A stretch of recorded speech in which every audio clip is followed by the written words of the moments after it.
여름에 또 휴가철이라고 다들 또 어디 가신 분들도 계시고 또 여러 가지 그래도 계획한 일들 많으실 텐데 이렇게 주일 예배 함께 만나게 돼서 정말 영광스럽게 생각하고요. 또 그 와중에 우리 찬양대 이 찬양을 통해서 이 말씀 준비한 저에게도 미리 이렇게 촉촉한 은혜를 적셔 주셔서 참 감사합니다. 이 여름에 정말 이 찬양 이 기도대로 참된 믿음을 하나님께서 우리 모두에게 부어주시기를 주의 이름으로 축복합니다. 여러분 그 즐겁게 춤을 추다가 그대로 멈춰라 뭐 이런 노래 들어본 적 있으시죠? 네, 요즘 즐거우세요? 애들이 유치원에서 많이 하는 놀이인데요, 그죠? 선생님들하고 같이 이렇게 음악을 틀어놓고 이렇게 노래 부르다가 멈춰라 그러면 탁 멈춰야 되잖아요. 근데 여러분 그거 아세요? 이게 해보면요 멈추는 거 안 돼요. 이게 제가 어릴 땐 몰랐거든요. 근데 어느 순간인가 조금 나이가 들어가면서 보니까 사람이 그대로 멈춘다는 게 안 되는구나 이걸 발견하게 됐어요. 그 애들을 보니까 잠시도 가만히 안 있잖아요. 애들은 뭐 하여튼 진짜 우리 애들은 그래도 가만히 있어 그러면 집에서 가만히 앉아가지고 뭐 몇 초나 있을까. 근데 이 아이들 우리 지금 안디옥 교회 꼬맹이들이 베이비들이 굉장히 많은데 가만히 한번 봐보세요. 오늘도 이제 나가면 분명히 막 그냥 꽉 찼습니다. 애들이. 하여튼 만지진 마시고 슬쩍 한번 보세요. 그러면요 애기는요 절대로 가만히 안 있습니다. 이 불가능해요. 근데 여러분 손가락 하나도 여러분이 이제 해보면 알겠. 지금 뭐 하면 좀 이상한 사람 될 수도 있으니까 손가락도 가만히 이렇게 들고 있잖아요. 이게요 가만히 안 됩니다. 이게 절대로 안 돼요. 왠 줄 아세요? 우리 숨을 쉬잖아요. 그리고 심장도 뛰죠. 혈류가 돌아요. 그리고 신경과 세포가 움직입니다. 그러니까 절대로 가만히 있을 때는 이건 불가능한 일이에요. 아 그렇구나. 그래서 제가 이 언젠가 이걸 알고 나서 왜 그럴까? 왜 멈추는 게 안 될까? 혹시 그런 의문 가진 분 계세요? 나는 왜 멈추는 게 안 될까? 막 속상한 분 계세요? 여러분 멈추면 안 돼요. 살아 있으니까 움직이는 거예요. 아멘. 그러니까 생명이 있으면 절대로 가만히 있지 않는구나. 이게 그냥 가만히 있는 것도 아니에요. 또 이 변해요. 그냥 변하는 게 아니에요. 또 자라간다는 거예요. 근데 여러분 제가 오늘 고린도전서의 말씀을 보면서 하나님께서 우리를 향해 우리 인생을 향해 무슨 생각을 하실까? 제가 여러분들을 이렇게 앞에서 이렇게 보면요. 여러분들 얼굴이 하나하나 다 참 너무 이쁘고 아름답고 멋지고 그러세요. 그런데 또 이렇게 조금만 더 생각해 보면 참 각각의 삶 속에 얼마나 많은 이야기들이 있고 얼마나 많은 어려움과 고민과 근심들이 있을까 그런 생각을 합니다. 우리 원주민들도 마찬가지잖아요. 다 자기 사연이 있고요. 다 자기 이유가 있고요. 제가 하도 듣다 보니까 아유 그럴 만도 하다 그런 생각이 들어요. 참 그럴 만도 하구나. 그러니까 우리는 어떻게 저렇게 살까? 저 사람들이 좀 제대로 좀 하지. 근데 듣다 보니까요 참 그럴 만도 하다 이런 생각이 드는데 하나님은 우리에게 어떻게 말씀하실까? 무슨 생각을 하실까? 오늘 이 아침에 예배 가운데 온 우리 한 사람 한 사람 보면서 우리 아버지 하나님의 마음은 어떠하실까? 그런 생각을 한번 해봐요. 근데 참 안타깝게도요 하나님의 말씀인 성경은 우리에게 우리가 이미 죽었다고 말해요. 우리는 살아있다고. 또 인생이라는 두 글자는 사람이 산다는 거잖아요. 나서 살아간다는 건데 인생을 살아가고 있는 우리를 향해서 우리는 살아보려고 아둥바둥하고 그렇게 고민하고 애쓰고 정말 밤잠 못하고 그렇게 설치는데 하나님의 말씀은 우리에게 에베소서 2장 1절에 이렇게 말씀합니다. 그는 허물과 죄로 죽었던 너희를 살리셨도다. 이 말씀은요 죽었다는 말이에요. 모든 인류를 향해서 모든 인생을 향해서 하나님 말씀하세요. 죽었다. 여러분 살아계십니까? 예수 안에서요. 아멘. 그러니까요 하나님께서 다시 살리셨으니까 살아있는 거예요. 아침에 일어나서 눈을 침대에서 탁 뜨시면 이렇게 기도하시면 돼요. 하나님 오늘도 그 생명 안에 살려주셔서 감사합니다. 여러분 정말 이 멈춰지지 않는 것 때문에 고민하시는 분이 있으면 고민 오늘 끝내세요. 움직이고 문제가 있고 내가 뭔가 자꾸 일이 생기니까 살아있는 거구나 믿으시기를 축복합니다. 간단히 정리를 해보면요, 우리는 자꾸 살아보려고 하지만 이미 죽었어요. 그런데 하나님께서는 하나님의 그 근심과 고민이 있어요. 그것은 뭐냐면 죽은 우리를 다시 어떻게 하면 영원히 살리시는가. 그게 하나님의 고민입니다. 오늘 하나님이 무슨 일을 하시죠? 오늘 하나님이 무슨 일에 응답하시죠? 오늘 하나님이 무슨 말씀을 하시죠? 하나님께서 온 인류의 역사를 오늘도 움직여가고 계시는 이유는 딱 하나입니다. 죽은 우리를 살리는 겁니다. 여러분, 생명은요 잘합니다. 한번 따라하겠습니다. 생명은 잘한다. 아멘이시죠? 예수 안에 생명이 있는 사람은 절대로 그냥 머물러 있지 않습니다.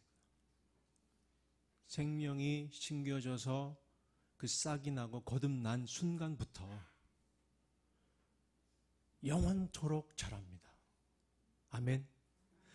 하나님 앞에서 우리가 이 삶이 끝나고 하나님 앞에서 영원한 삶을 함께 살아간다고 해서 우리의 성장이 멈출까요? 그렇지 않아요. 하나님을 닮고 또 닮아도 영원히 다 닮을 수 없을 만큼 우리 하나님은 깊고 오묘하신 분이신 줄로 믿습니다. 우리는 영원토록 자랍니다. 너무 조급하지 마세요. 오늘 고린도전서 3장에 보니까 저는 이 고린도전서가 참 처음에는 부담스러운 책이었어요. 성경 중에. 왜냐하면 교회 문제들이 자꾸 나와요. 그러니까 이건 안 읽고 싶다. 피해가고 싶다. 그런데 어느 순간인가 요즘 원주민 사역도 하고 그러면서 이제 이 말씀을 다시 이렇게 보게 되면 참 격려가 되고 위로가 될 때가 많아요. 그렇죠. 어떤 때는 말씀이 부담될 때가 있는데 어떤 때는 말씀이 참 격려가 되고 위로가 돼요. 그죠? 이 고린도전서의 말씀을 읽으면서 저는 어떤 생각이 드냐면 참 잘한다는 게 쉽지 않은 거구나.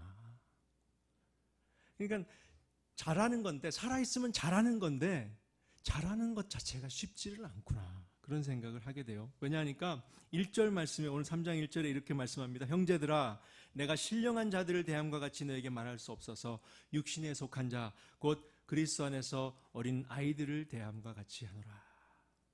쉽지 않은 얘기를 꺼낸 거예요. 그곳에서 1년 반이나 목회, 전도하고 사역하고 선교했던 목회자 사도 바울이 그 고린도에 있는 교회 성도들 향해서 이제 에베소에 머무는 동안에 생각하면서 소식을 듣고 또 고민하고 기도하면서 편지를 쓰는 거예요. 너희가 영적으로 신령한 자들이 아니고 아직 어린 아이, 육신에 속한 자다 이렇게 말을 꺼내는 거예요. 쉽지 않은 얘기죠. 참 이게 어떻게 보면 기가 막힌 표현이에요. 그리스도 안에서 어린아이. 여러분 어떠십니까? 예수님 안에서 좀 많이 잘하셨습니까? 우리가 겉으로는 몰라요. 그죠? 근데 하나님 앞에서 우리 자신을 가만히 돌아보면 내가 그리스도 안에서 어느 정도 자랐나 이런 것들을 볼 수가 있게 되잖아요. 말씀 앞에서. 그러니까 또 3절에 보니까 아직도 육신에 속한 자다 이렇게 표현하는 걸 보면 이미 시간이 지나서 좀 자라야 되는데 더 자랐어야 되는데 덜 자랐다는 거예요. 문제가 있다는 거예요. 그렇구나. 이 교회도 고린도의 성도들도 정말 그 천하에 정말 유례없는 하나님이 선택하고 예수 그리스도께서 친히 택하여 세운 그 사도 바울 이 세상에 존재하는 최고의 목회자도 목회해도 그 교회도 잘하지 않는 거예요.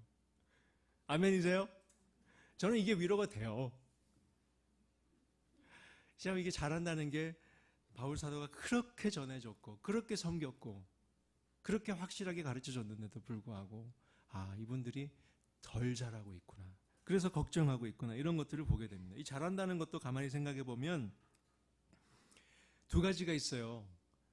길이가 자란다 그래서 성장, 길장자 써서 그리고 영글어간다, 무르익을 숙자를 써서 성숙 그러잖아요. 성장하고 성숙해야 되죠. 그런데 우리 아이들이 성장하고 성숙해 가는데 이게 쉽게 잘 안 되잖아요. 막 문제 일으키고 하루하루 걱정거리만 쌓이고 그러면 이제 이 부모들도 가만 보면 주님 앞에 이렇게 엎드리고 회개 자복하는 이 시점이 반드시 필요한 것 같아요. 어느 시점이 되면 주님 앞에 이제 깜짝 엎드려가지고 주님 다른 거 다 필요 없습니다. 건강하게만 자라게 해주십시오. 그렇게 되잖아요. 그죠? 아, 그렇구나. 이 건강하게 자란다는 것은 성장, 길이도 자라야 되고, 성숙, 깊이도 자라가야 되고, 연그러야 된다는 말이잖아요. 저희 누가 주셨는데, 텃밭에 이렇게 놓으라고. 근데 텃밭이 없어요, 저희는. 근데 화분 3개를 이렇게 줘가지고 모종을 받았어요. 그 모종을 이제 바꿔보니까 뭐 하나는 호박이고 하나는 이제 깻잎이고 그래요. 그래서 받고 나서 이제, 뭐 하루 지났더니 깻잎이 조그마하던 게 막 확 컸어요. 나도 모르게. 그래가지고 이제 깻잎 따가지고 웬 깻잎이 이런 게 있냐 그래가지고 먹어보니까 맛도 있고. 그런데 이제 그 다음날도 가서 이렇게 깻잎 나왔나 이렇게 그 재미가 있잖아요. 그거 보니까 그 다음날 또 몇 개가 있어요. 그 또 땄어요. 따가지고 이제 애들은 줄 것도 없으니까 제가 그냥 싸서 먹었어요. 그런데 그 다음날 또 이렇게 있나 보니까 이게 큰 잎이었고 또 조그마한 잎이 있어요. 그래서 중간 사이즈를 땄어요. 근데 어떻게 됐을까요? 결국은요, 그 주말쯤 되니까요, 동전 크기만한 잎이 몇 개 남았는데 이걸 딸까 말까 고민을 하게 되더라고요. 제가 뭘 잊어버렸어요? 물 주는 걸 잊어버렸어요. 물 주는 거. 물 줄 생각은 하지도 않고 그 깻잎 따먹는 거 막 신나가지고. 여러분, 이게 물을 줘야 돼요. 그래서 제가 그거를 어떻게 생각을 했는데 주님이 지혜를 주셨어요.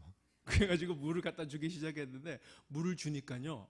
그러니까 그 다음날 또 이렇게 자라고 좀 기다리니까 또 깻잎이 또 커지더라고요. 웬걸 호박인 줄 알았는데 얘가 달린 거 보니까 오이가 달리네. 오이인 줄 몰랐어요. 물을 주기 전에는. 그렇구나. 6절 말씀에 보니까 이래요. 나는 심었고 아볼로는 뭘 줬다? 물을 주었을 때. 역할이 다르지만 하여튼 누군가는 심어야 돼요. 누군가는 물을 줘야 돼요. 물을 안 주고 자꾸 열매를 기다리니까 문제예요. 생명만 있다고 되는 게 아닙니다. 물 주고 또 관리를 해줘야 이제 열매가 맺혀지는 것이죠. 그렇구나. 제가 중요한 걸 깨달았어요. 근데 여러분, 이번에 원주민 선교 여러분 하시는 거 보니까 참 제가 너무 감사했고, 이 안디옥 교회가 지금 그동안 그 15, 16년을 교회가 생긴 이래로 지금까지 원주민 선교를 그렇게 하신다는 것에 대해서 저는 정말 이 어떻게 사람의 말로는 표현하기 어려워요. 솔직히 말하면. 참 이런 교회가 있나 그런 생각이 들고, 또 에드먼튼이나 다른 교회들도 많이들 하시지만 여러분들 제가 가까이서 봐서 그런지 참 더 열심히 하시는 것 같고. 그런데 여러분, 얼마나 심으셨어요, 그죠? 해마다 얼마나 또 물을 주셨어요. 이 물을 주고 심고 물 주고 하는 일이 이게 보니까 쉬운 게 아니더라고요. 너무너무 힘들고 이게 또 반복해야 되잖아요. 한 해 하고 끝난다 그러면 누가 못하겠어요. 1년만 딱 하고 그냥 끝낸다 그러면. 근데 해도 또 해야 돼요. 그죠? 뭐 부엌의 설거지는 왜 그렇게 또 계속 나와요. 그죠? 뭐 하여튼 해도 나 또 해야 돼. 와, 김치 하는 양을 제가 뭐 듣기만 했지만 어마어마할 거예요. 그 양이. 배추가 그냥 씻어도 또 나오고 양념을 그냥 집어넣고도 또 나오고. 이게 쉽지가 않더란 얘기죠. 이게 물을 준다는 것 자체도 계속 해야 되는 수고이기 때문에 참 사람이 반복적으로 이것을 이렇게 한다는 것 자체가 참 쉽지 않은 일입니다. 그래서 제일 스트레스가 많은 사람이 누구냐니까 단순 노동하는 사람들이에요. 이 사람들이 스트레스를 많이 받아요. 반복해야 되니까. 그렇구나. 쉬운 게 아니구나. 그런데요, 여러분 참 잘하셨다는 말씀의 격려를 오늘 8절 9절 말씀에 이렇게 말씀하는 것으로 격려를 받으셔요. 심는 이와 물 주는 이가 한 가지니 각각 자기가 일한 대로 자기의 뭘 받으리라? 상을 받으리라. 아멘. 우리는 하나님의 동역자들이요 너희는 하나님의 밭이요 하나님의 집이니라 그랬어요. 여러분이 하나님의 동역자 일꾼이 되셔서 원주민들에게, 그 밭된 원주민들에게 열심히 심으시고 열심히 물을 주신 것 하나님께서 기억하시고 상으로 갚아주실 줄로 믿습니다. 여러분이 무엇을 하시는지 우리 주님이 기억하신다는 얘기예요. 그리고 이제 뭐가 남았어요? 물을 줬으니까 뭐가 남아요? 이제 막 자라겠죠? 이제 자라고 열매 맺는 일만 남은 거예요. 그런데요, 여러분, 우리 마음속에 진짜 잘할까? 물을 주면 항상 그 생각이 들더라고요. 제가 물을 이렇게 한 양동이를 떠가지고 그 화분에다가 이렇게 막 주잖아요. 주고 나서 그게 뭐라고 거기서 뭐가 바뀐다고 거기 서서 이렇게 한참을 보고 있는 거예요. 이게 물을 먹나? 자라나, 이게 지금 잎이 커지나. 여러분, 이게 본다고 보입니까? 무슨 무슨 카메라 그거 갖고 24시간을 찍으면 보일까 말까 하겠죠. 그죠? 그런데 우리가 마음이 너무 급하지 않나. 그런 생각도 한번 해봐요. 실제로 잘 안 보이는 걸 자꾸 보려고 하는 그런 습성이 있지 않겠나. 6절, 7절에 오늘 아까 읽었던 말씀 뒷부분에 보니까 이렇게 말씀해. 우리가 이거 정말 붙들어야 될 말씀이에요. 너무 격려가 되고 붙들어야 될 말씀인데 6절, 7절에 이렇게 한번 6절과 7절을 같이 한번 읽겠습니다. 오늘 3장 6절, 7절 같이 한번 집중해서 시작. 나는 심었고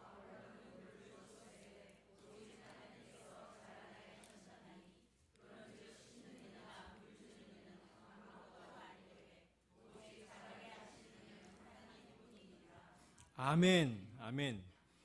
한번 따라하겠습니다. 오직 잘하게 하시는 이는 누구뿐이니라?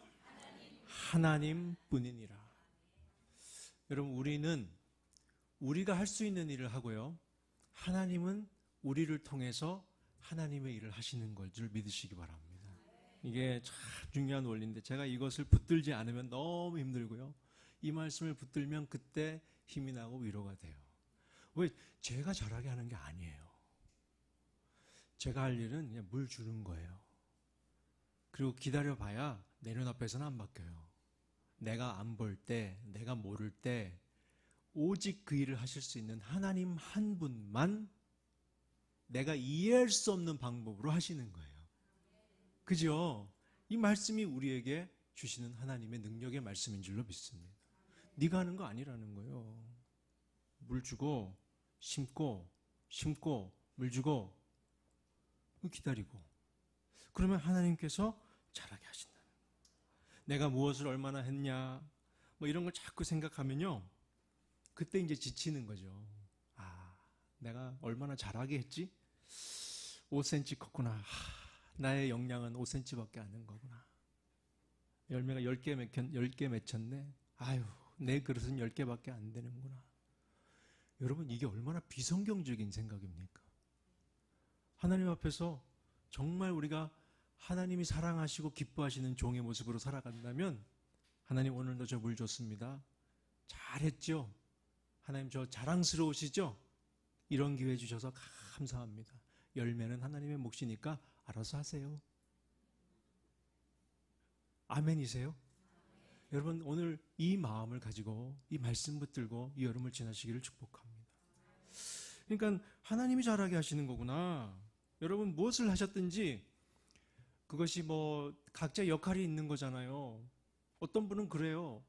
목사님 정말 수고하십니다. 저는 나가서 전하지를 못해요. 그냥 기도만 할게요. 그러면서 되게 미안해하세요. 왜 미안해하세요? 저는 심는 게 제 일이에요. 그죠? 여러분, 그분은 그분의 대로 물 주시면 돼요. 저한테 이렇게 물 주시면 제가 물 주시면 제가 마시잖아요. 얼마나 중요해요. 목이 막 깔깔하고 이럴 때 이 한 모금이 설교 중에 얼마나 중요한데요. 여러분, 우리의 역할이 있다는 걸 인정하셔요. 내가 할 수 있는 게 있구나. 내 자리가 있구나. 그리고 우리 아버지 하나님은 그것도 너무 소중하게 보시는구나. 그러면 하나님이 우리를 통해서 잘하게 하신다. 여러분, 이제 우리 자신의 이야기로 좀 돌아와요. 우리 원주민들만 생각하지 말고요, 우리도 잘해야 될 거 아니에요. 우리도 지금 여기에 오늘 이 자리에 우리기까지 누군가는 심었고요, 누군가는 물을 줬잖아요. 지금도 아마 여러분 주변에 여러분의 그 삶 속에 있는 여러 가지 상황 속에 어떤 때는 척박하고요, 어떤 때는 가물고요, 어떤 때는 아무것도 없이 그렇게 메말라가고 있을 때 누군가는 와서 물을 이렇게 한 컵씩, 한 양동이씩 이렇게 주고 가는 분들이 있잖아요. 얼마나 감사해요. 그렇게 우리가 오늘도 자라가고 있는데요. 여러분, 우리가 잘 성장하고 잘 성숙하기 위해서 이 고린도후서 말씀을 잘 한번 볼 필요가 있는데, 이 고린도 전후서 말씀에는 참 문제들이 많이 나와요. 근데 이 성장하고 성숙하는가에 대한 이야기로 가득 차 있어요. 왜냐하면 이 고린도라는 이 도시를 한번 여러분 나눠보면요, 이 고린도는요 저는 고린도에 대해서 그렇게 관심이 없었는데 제가 이렇게 살다 보니까 뭐 저 나이도 얼마 안 됐지만은 살다 보니까 우리가 사는 이 세상이 이 고린도와 비슷해요. 고린도가요, 이 사도 바울이 1년 반을 거기 머물면서 복음을 전하고 했던 곳인데, 이 로마서 1장에 나오는 이 인간들의 타락한 모습이 쫙 나오거든요. 로마서 1장에 로마서 복음을 쓰면서 이것이 어디 있었냐면 고린도에서 썼어요, 이 바울이. 근데 그 로마서 1장에 하나님을 알지 못하고 하나님을 없다고 하는 사람들의 그 삶의 모습들이 막 정확하게 이렇게 막 자세하게 기록되어 있는데 그 모습이요, 고린도의 모습이 아닐까 그렇게 추측해요. 왜냐면 거기서 썼으니까. 어떤 도시냐 하니까 온갖 잡다한 인종들이 다 모이는 곳이에요. 이런 도시를 코스모폴리탄이라고 하는데요. 20만의 자유인들이 있었고 그 20만을 섬기는 40만 이상의 노예들이 있었습니다. 자, 생각해 보세요. 이 계층 간의 격차가 어떨까요? 그리고 잘 사는 20만의 사람들 중에서도 계층이 있었어요. 그리고 그 계층들을 섬기는 이 40만의 노예들 중에서도 계층이 있었어요. 여러분, 뭘 상상해도 그 이상입니다. 그런 도시예요. 인구 한 70만 정도 되는. 그리고 상업도시이기 때문에 상업을 하려면 여러분 어떻게 해요? 손해보면서 장사하는 사람 없잖아요. 아무도. 자기를 생각해야 장사가 되는 거 아니에요. 그 도시 안에 그런 이 계층 간의 격차를 이용하고 여러 가지 이 항구 도시이기 때문에 많은 문물들이 들어오고 그곳에서 한몫 한번 해보려고 하는 그런 한탕주의, 그리고 극단적 이기주의 많이 들어보시지 않으셨어요? 요즘 뉴스 보면 다 이거보다 덜하지 않지요? 그리고요, 향락의 도시로 유명했습니다. 그 근처에 있는 어떤 도시도 이 고린도만큼 향락할 수 있는 도시가 없었어요. 남자들이 향락을 하고 싶다, 고린도로 모이는 거예요.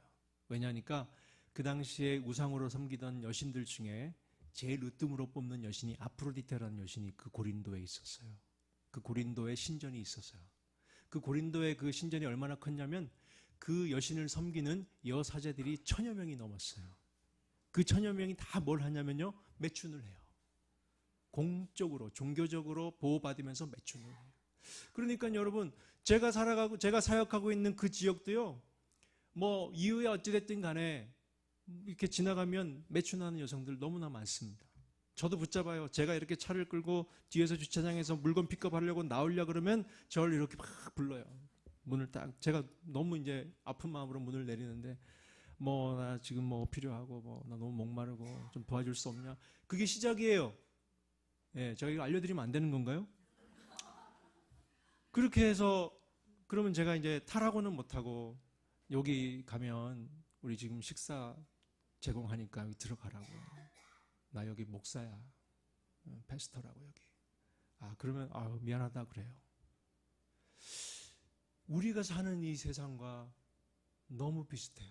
그리고 고린도의 성도들이 그 상황 속에서 예수를 믿고 그 교회가 거기서 자라가고 있는 거예요. 예수 생명 안에서요. 그렇구나. 문제가 너무 많죠. 분쟁도 있고 다툼도 있고 소란도 있고 성도 간에 소송도 하고요. 음행의 문제가 뭐 왜 없겠어요? 우리 또 이 은사들이 막 부어져가지고 은사 사용을 뭐 어떻게 하냐, 네가 잘났냐, 내가 잘났냐 이러고 있고, 그 다음에 이제 또 사도 바울이 보니까 사랑이 너무 없고, 사랑이. 그래서 고린도전서 13장이 그래서 탄생한 거예요. 사랑장. 이걸 보면서 그 이후로도 이렇게 여러분 이제 이번 여름에 고린도전서를 좀 꼭 한 번씩 읽으세요. 고린도 4장 5장 이렇게 읽어가면 어린 아이들이잖아요. 그러니까 그 어린 아이들 같은 고린도의 성도들을 이 바울이 에베소에서 3년 동안이나 생각하면서 얼마나 애가 탔을까, 얼마나 고민이 됐을까, 얼마나 기도가 나왔을까, 그런 이 아버지의 마음, 목회자의 마음으로 이 글을 그렇게 써가고 있다는 걸 알게 돼요. 그런데 제가 이 글을 이제 고린도전후서를 이렇게 생각하면서 말씀을 보면서 생각하게 되는 것은, 한번 따라하겠습니다. 잘하기 위해서는 아픔이 있어야 한다. 그렇더라고요. 아, 이게 성장이 그냥 되는 게 아니구나. 사도 바울도요, 그 고린도의 성도들을 생각하면 아파요. 아파요. 본인도 잘 알아요. 그리고 실제적으로 물리적으로 죽을 뻔한 그 박해들이 얼마나 많이 있었어요. 두드려 맞고요. 그죠? 잡혀가고요. 침뱉음을 당하고요. 위협을 당하고요. 또 폭력 중에 그 말폭력이 왜 그렇게 무서워요? 말폭력 당하죠? 그러니까 그런 물리적인 핍박도 있고 또 심리적으로 핍박도 당하고 얼마나 많은 아픔 가운데 지금 이 바울 사도가 이 고린도 교회 성도들을 생각하면서 이 글을 쓰고 있냐는 거예요. 그리고 또 생각해 보면 이 고린도에 있는 성도들도 그 교회에 사실 작은 그 뭐 분란만 하나 있어도 서로 간에 얼마나 상처받아요. 그죠? 그런 여러 가지 문제들로 해서 누구는 어떻네, 너는 어떻네, 내가 잘났네, 네가 잘났네 이렇게 하면서 지금 막 이게 지금 앓고 곪고 이게 지금 얼마나 아프겠냐고요. 그런데 여러분 그걸 생각해 보면 아파야 잘하는구나. 아파야. 그래서 성장통이란 말이 있잖아요. 그죠? 성장통. 그리고 성숙통도 있죠. 그러니까 길이가 자라는 것만이 아니라 속으로도 익어야 되니까 성장통도 있고 성숙통도 있구나. 그래서 여러분이 아픔이 없이 자랄 수 없는데 우리가 아까 얘기했던 것 그 뭐 오이 깻잎 이런 거 자라는 거 보면 그 낮에 땡볕에 우리는 그걸 그냥 두고 집안에서 이렇게 커튼 쳐놓고 그래도 요즘은 지하에 내려가야 시원하고 살 수 있죠. 지하에 내려가고 다 이렇게 모여가지고 우리는 그냥 시원한 그래도 지하에서 있는데 그 바깥에 땡볕이 막 영상 막 7, 8도 이렇게 올라가는 날에도 그 화분은 거기다 세워놓고 우리는 신경도 안 쓰잖아요. 물도 막 저녁에 주고 우리가 시원할 때 나가서. 그런데 여러분 생각해 보면요, 그 햇볕이 없으면 또 안 되겠더라고요. 그 땡볕을 맞고요. 또 이제 요즘 비바람 치고 바람 막 불잖아요. 그 바람에도 깻잎이 안 떨어져요. 신기하게. 그런데 뭐 그 바람도 맞죠, 비도 맞죠, 햇빛도 맞죠, 어둠이 있고 빛이 있죠. 이러니까 이런 과정이 있어야 잘하는구나 그런 생각도 우리가 해야 된다는 거죠. 근데 실제로 우리의 마음을 가만히 들여다보면 너무 조급합니다. 막 도저히 못하겠다. 이제 너무 힘들다. 그럴 때가 얼마나 많나요? 조금만 힘들면 그냥 이 정도 하자. 왜 이렇게 안 변해? 막 6년을 했는데 막 그대로야. 그런 마음이 얼마나 다 제 얘기예요. 어쨌든 여러분 알아서 들으세요 그냥. 근데 여러분 이게 그 깻잎 앞에 동전만한 깻잎 앞에 가가지고 이걸 딸까 말까 고민하는 모습이더라는 거예요. 물을 줄 생각은 안 하고 물을 줄 수 있는데 주님이 말씀하시는 거예요. 제 마음에 네가 어떻게 물 주는 줄 알지? 예, 알아요 주님. 그거 해. 자꾸 기다리지 말고. 제 마음에 그런 음성이 들리는 것 같아요. 뭐 그렇게 자꾸 따지고 생각해. 그냥 네가 물 주는 거 해 그냥. 그렇게 말씀하시는 것 같아요. 이 말씀 보니까. 그렇구나. 언제 따먹을까 그것만 생각하지 말고 물 열심히 주자. 여러분 자 한번 따라하세요. 자 오늘 이제 말무리 할게요. 한번 따라하겠습니다. 잘 심자. 물도 잘 주자. 이게 제일 길게 해야 돼요. 마지막으로 잘 기다리자. 얼마나 기다리실래요? 주님 오실 때까지 기다려야 될 것 같아요. 네. 주님도 그때까지 우리를 기다리시잖아요. 아멘이세요? 요즘에 혹시 여러분 성장통, 성숙통 있는 분 계세요? 막 진짜 잠도 못 자고 고민되고 죽겠다. 내가 교회에 나와서 웃고는 있지만 내가 지금 목사님 웃는 게 이게 웃는 게 아니에요. 그런 분 있죠? 네. 이게 하여튼 여러분 그게 하나님께서 지금 여러분을 자라게 하시는 증거인 줄 믿으시기 바랍니다. 네, 그게 있어야 돼요. 내가 오히려 반대로 아무런 고민 없고 나는 진짜 목사님 너무 잘 돼요. 목사님 원주민 선교 하시는 거 제가 얼마든지 도울 수 있으니까 말씀만 하세요. 뭐 이런 분들 제가 좀 조심해요. 솔직히 말하면. 너무 잘 나간다 뭐 이렇게 생각되면 좀 조심. 왜냐면요. 이게요. 원래는 잘 자라려면 좀 이렇게 과정이 있어야 되잖아요. 근데 아무런 막 문제도 없어 보이고 막 평안하고 늘 막 이렇게 웃고 다니시고 막 이러잖아요. 좀 불안해요, 저는요. 이게 약간 가지가요. 약간요. 그 나무에서 약간 떨어지면요. 다른 가지보다 때깔이 좋아져요. 왜냐면 말라요. 그게 더 멋있어 보여요. 근데 시간이 지나가면 알아요. 꽃이 안 펴요. 열매가 없어요. 잘 보셔야 돼요. 잘 보셔야 돼요. 조금 더뎌도 잘하고 있구나. 좀 힘들어도 하나님이 하시니까, 내 일 아니니까 나는 물 주고 또 심고. 여러분, 이번 여름에 고린도전서 말씀을 통해서 주님께 더 가까이 달라붙으시는 은혜가 있으시기를 축복합니다. 그리고 잘 심으시고 잘 물 주고 또 오래 기다리실 수 있는 그런 여름이 되시기를 축복합니다. 우리 마지막으로 한 절만 읽고 끝내요. 고린도전서 13장 13절을 한번 찾으세요. 고린도전서 13장 13절. 이게 우리가 정말 하나님 앞에서 자라가는 데 있어서 생명만 있는 게 되는 게 아니라 자라가려면 이 바울 사도가 고린도 교회를 생각하면서 정말 맺히고 맺혀서 주님 앞에서 고민하고 그 기도의 밤을 세우고 또 세워도 고린도전서 13장 사랑장이 나온 거예요. 그리고 그 성숙과 성장의 모든 중심에 꼭 이거 하나는 붙들어라. 그리고 사도 바울이 그 고린도 교회 성도들에게, 우리들에게 정말로 성장과 성숙의 비밀이 이거다. 심고 물 주고 기다리는 것, 모든 것의 중심에 꼭 이것이 있어야 된다. 이거 하나는 절대 놓치지 마라. 고린도전서 13장 13절에 그 답이 있어요. 같이 읽습니다. 시작. 그런즉 이 세 가지는 항상 있을 것인데 그 중에 제일은 뭐다? 여러분, 믿음으로 심죠. 소망으로 물 줘요. 사랑으로 기다리는 거예요. 아멘. 사랑을 잃지 마십시오. 다 잃어도 좋아요.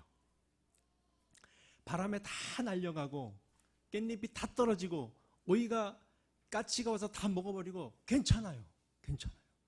사랑, 예를 들면 내가 이거 심고 물 주고 난 이거 따서 먹는 건 너무 사랑. 그 사람은요, 무슨 일이 와도 그거 합니다. 아멘. 텃밭 가꾸죠. 저 같은 사람은 못해서도 못하고 안 해서도 안 하고, 그죠? 사랑하면 할 수 있어요. 이 사랑 붙드시고 주님 사랑하시고 또 옆에 있는 우리 가족부터 우리 이웃들 또 우리 원주민들 그 사랑하는 마음 하나 붙들고 주님 오시는 날까지 자라가시기를 축복합니다. 기도하겠습니다. 고마우신 하나님, 우리를 이렇게까지 사랑하셔서 오늘도 우리를 포기하지 않으시고 그 아들의 생명 가운데 붙드시며 우리를 자라게 하시는 하나님의 은혜를 감사합니다.